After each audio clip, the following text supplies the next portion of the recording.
Hello everyone, my name is MrHurriicane, and today we're going to recap the final season of the Carolina Panthers franchise. If you haven't finished watching the other episodes in the season, do that now because I'm about to spoil the entire thing. Alright, let's get into the recap. Of course, we all know how it ended, with an awesome Super Bowl victory by the Panthers against the Baltimore Ravens, finally getting that Super Bowl win in the series. 33-25. It did not look like it was always going to be that close, however, as the Ravens scored 22 of their points in the fourth quarter, with a great drive engineered by Joe Flacco in the passing game, followed by a Terrell Suggs scoop and score touchdown, and then they scored another touchdown. Then we fumbled, gave them a chance. It was a ridiculous quarter, but we hung on.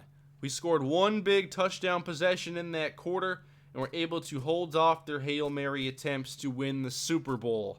And after reading the feedback in the comment section on the Super Bowl video, I think we have to award the MVP to Le'Veon Bell. Despite that last fumble, he played an excellent Super Bowl, 5.4 yards a carry, 33 attempts for 178 yards. 5 broken tackles, 56 yards after contact.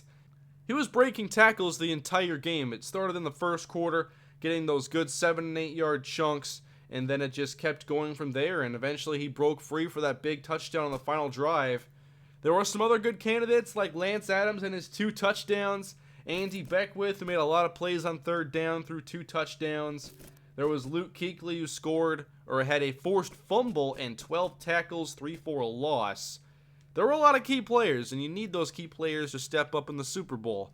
So we got that big victory, capping off a great postseason run highlighted by the defense and the running game.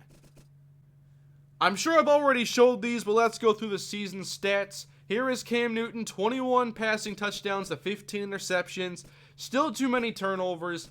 And then Andy Beckwith had 2 passing touchdowns and 2 interceptions. This is not including postseason numbers, by the way.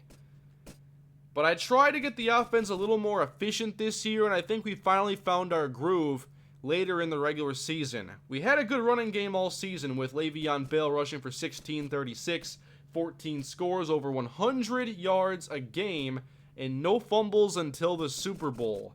There was that one time in week 1 where it looked like he fumbled late in the game, but it was overturned. That was the only close call I even remembered.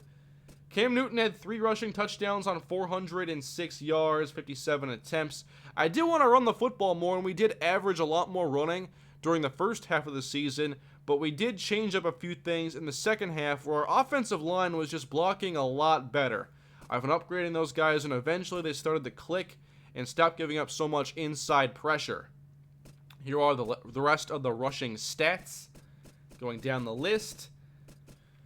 Lance Adams finished on a very high note with his big Super Bowl performance, as well as some great performances to close out the regular season. These aren't eye-popping numbers, but he did definitely become a true number 1 receiver who could give you a big play at any time, but also give you a big third down conversion if you needed him.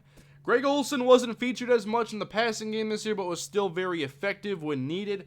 Donovan Ashley saw his role continue to increase, and he outperformed Kelvin Benjamin in yards and receptions. Kelvin Benjamin had a very weird time in this franchise. He was obviously our number 1 receiver to begin with, but once I got in Lance Adams, the attention went to him and his big play ability. Benjamin did not finish with very good numbers, and he also missed a lot of opportunities on deep balls down the field. He could have had a lot more big plays for us, but I instead looked more to Adams, Olsen, and Ashley. If this series were to continue, I would not plan on re-signing Kelvin Benjamin. Le'Veon Bell, of course, we know he was a great addition to the series. Carlton Sanders was a great return guy, but he never had a chance to play full-time receiver. I put a lot of XP into his ratings. You guys saw that when I showed the roster in the Super Bowl video, but I didn't have a chance to really feature him because I was playing Benjamin, Ashley, and Adams most of the time. Didn't do a lot of full receiver stuff because I wanted to have Olsen on the field as well. There's Jermichael Ivory, who was a role player, but a very effective one. 209 yards receiving this season.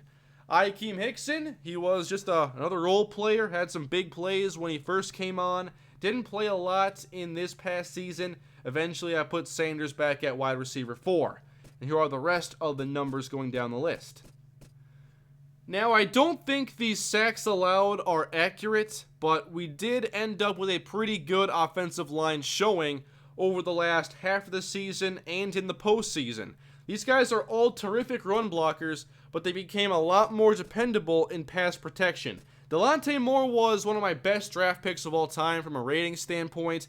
He's already like a 96 or a 97 overall, and he anchors that right side pretty effectively and is excellent on counters and screens. So he was a very big pick for me, as well as Olin Greco, Cesario Dorsey, Herman Gilmore. I replaced 4 members of the offensive line with 4 very effective players. Defensively, I inherited some star players: Luke Kuechly, Thomas Davis, Star Lotulelei, and others. Charles Johnson, have to bring him up, of course, a lot of sacks in this series. I also developed players like Trey Boston and brought in my own, Emilio Benjamin, Malik Carpenter, Farrell Dunn. I picked up Desmond Trufant in free agency. This was a really great defense, and I really figured out how to play to their strengths late in the season. A lot of cover 3, keep the play in front of you. We tackled very well. We could deliver big hits and force fumbles, create interceptions, and get pressure with a 4-man rush. So I definitely figured out how to make this defense really hit their potential. And we got a lot of pressure in this series with that front 4. I didn't have to replace these guys. We had Mario Addison for a while, replaced him with Coney Ely, who was already on the team. But for the most part, I inherited a very good front 7. It probably seemed like we produced a lot more turnovers than we really did. We just got them all in kind of bunches, and Trufant was extremely consistent, especially in the postseason. He had 3 more interceptions there. And then in the forced fumble department, we had 4 of those, and we recovered 3 of them. So that was obviously very big. We did not force a safety, but we scored 3 touchdowns. 3 cornerbacks. Let me just go down the list here in terms of tackles. Trey Boston was super valuable for us. I played cover 3 and kept him down in the box. He was superb against the run, but could also make plays in space and also cover. Not man cover, he was very bad at that, but when I put him in zone coverage, he was very dependable. And I also used him as a blitzer quite a bit, and he was effective there. Here are the returner stats, as Carlton Sanders had 2 touchdowns this year after a pretty lackluster returning season in Season 3. And then in punt returning, Vincent Rodriguez provided a nice spark. Did not get a touchdown. I've been waiting for some punt return touchdowns, but we still played a good job in the field position game. And now I wanted to show you guys some career numbers, because a lot of these guys played their entire career in this series. Alright, here we go. Cam Newton finished with 150 touchdown passes, 109 interceptions. Here are the numbers for Taj Boyd and Andy Beckwith. And in rushing, a lot of this is from Bell with the Steelers. And then Ivory, this is all, of course, with this team, along with Troy Knox. Vincent Rodriguez had 1 year of production. Lance Adams, 14 rushes, 83 yards. Let's go receiving. Now, all of Benjamin and all of Adams' numbers came in this series. Benjamin had 1 more year, of course. His numbers are marginally better in receptions, yards, and touchdowns. I did not hit my stride with Lance Adams until late in the season, so he didn't put up those big numbers we all wanted to see from a guy billed as a Randy Moss clone. Here are the rest of the numbers going down the list. No catches, though, for Vincent Rodriguez. I mainly handed the ball off to him and let him return some kicks. I remember there being a lot of talk about whether we should keep Thomas Davis. He had missed a lot of time with injuries in this series, and I still wanted to keep him around because I knew how well he would play if he could stay on the field. He missed like 3 or 4 games this season. It was his healthiest year in the franchise. And then, of course, he played all the way through the postseason and in the Super Bowl. So I was very happy about that. He finished with over 1,000 tackles in his career. Here are the sack numbers, as Charles Johnson's over 100. He has 118. Let me scroll down the list here. Another move that was debated was picking up Sharif Floyd, and I think that definitely paid off in this series, or in this season, because he had double-digit sacks and was a nice rotation option. Here are our final interception numbers. Nothing too eye-popping here. Let's see some forced fumbles. 16 for Charles Johnson, 13 for Thomas Davis. Touchdowns. Hard to say where all these came from. I know a handful of these came in this series. Quite a bit of those probably, actually. And that is it for statistics. Let me go through coach stats now. Doug Duckett Sr. Let me find his, let's just go NFC South. He did a lot of winning in this series, although we did miss the playoffs twice with a good record. 47-21. 4-winning season, only 3 playoff wins. They all came in season 4. 1 Super Bowl win, of course. I probably should have led with this, but here is the schedule. Of course, we all remember we started the season with a loss to Tampa Bay, where the defense was just bad. Le'Veon Bell was a star in his first game, but boy was our defense at its worst in week 1. We could not stop anything. Dre Archer, remember that game? $137, 2 scores. Le'Veon Bell ran for 191 and 4 touchdowns in his first game. That was awesome. That was a super fun game, but we could not throw and we could not stop anything on defense. That was super disappointing to lose week 1, but it was one of only 3 losses for us. Then we won a trio of games against the NFC North, beat the Buccaneers in our second meeting, ended up losing our second game to the Cardinals, a very good team. They were the top seed, I believe, or the second seed, I forget which one, in the playoffs, but did not face us because they lost to New Orleans. And then we lost a game we shouldn't have to the Falcons, a very defensive game, 14-10, and that was the last loss. Then the offense picked it up, Cam Newton got hurt, then the defense picked it up, beat the Saints, go into the postseason, beat the Vikings, the Saints again, and of course the Ravens.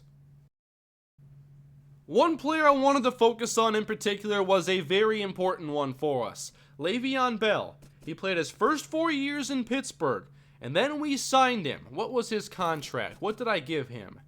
4 years, $16.5 million, to a guy who had not eclipsed 1,000 yards in his career. And he had a huge season with us. 5.2 yards a carry, 14 rushing touchdowns.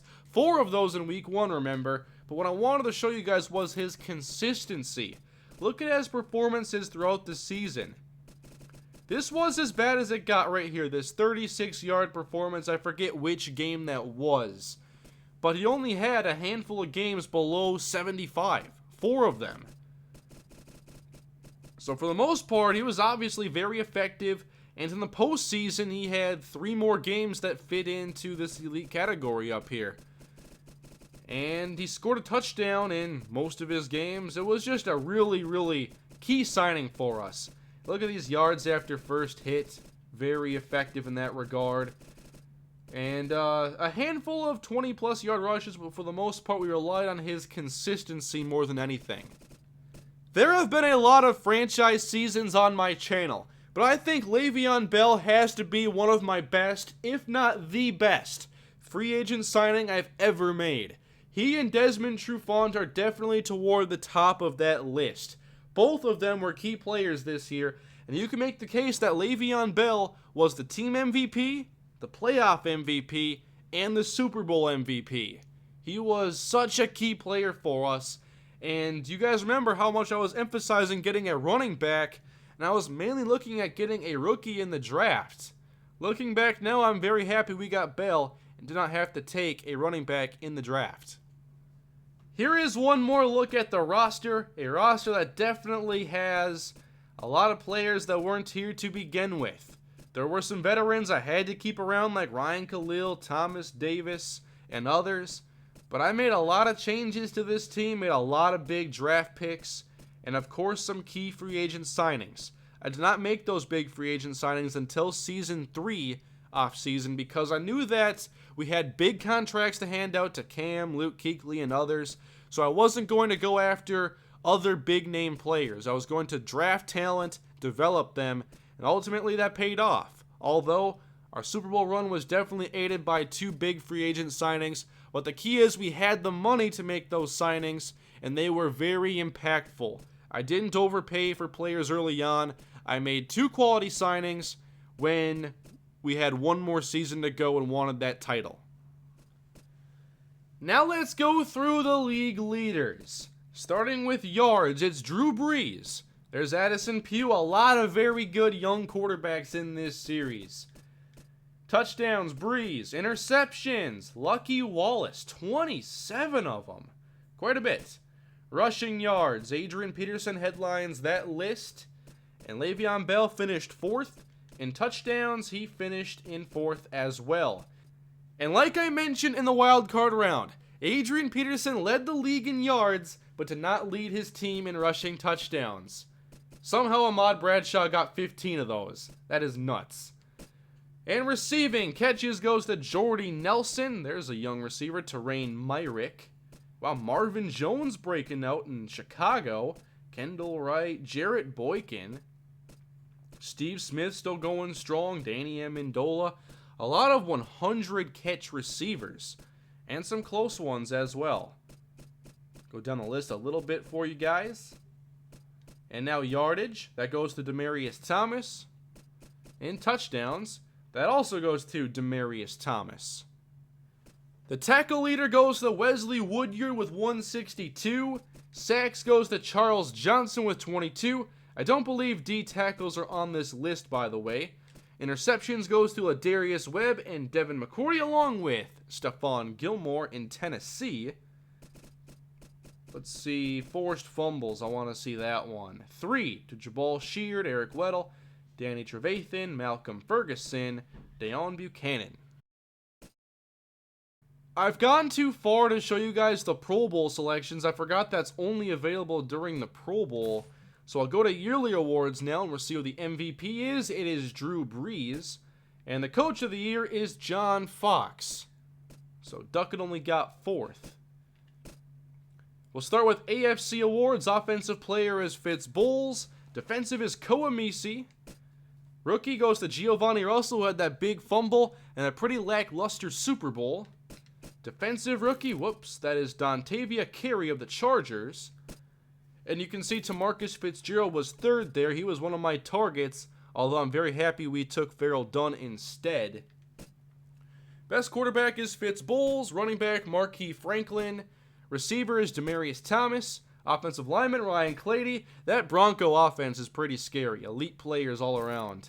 J.J. Watt, best D lineman. DB goes to Devin McCourty. And kicker goes to Matt Prater. Let's go to NFC now, the ones we're actually up for. Offensive player, Le'Veon Bell was 5th, but it goes to Drew Brees instead. Defensive player is Arthur Brown, who played very well in the NFC Championship game. Luke Kuechly came in 3rd. Offensive rookie is Jason Darman of the Seattle Seahawks.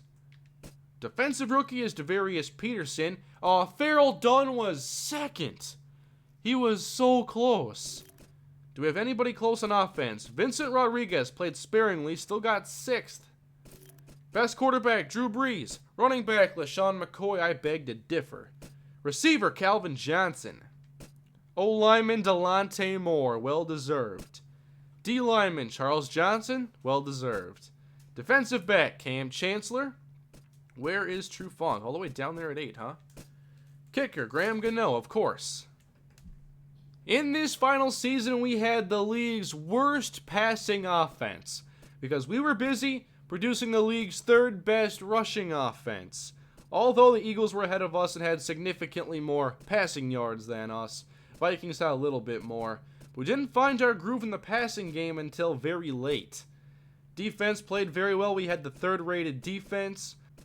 Our defense was rated 11th against the pass and 4th against the run, and 3rd in points allowed.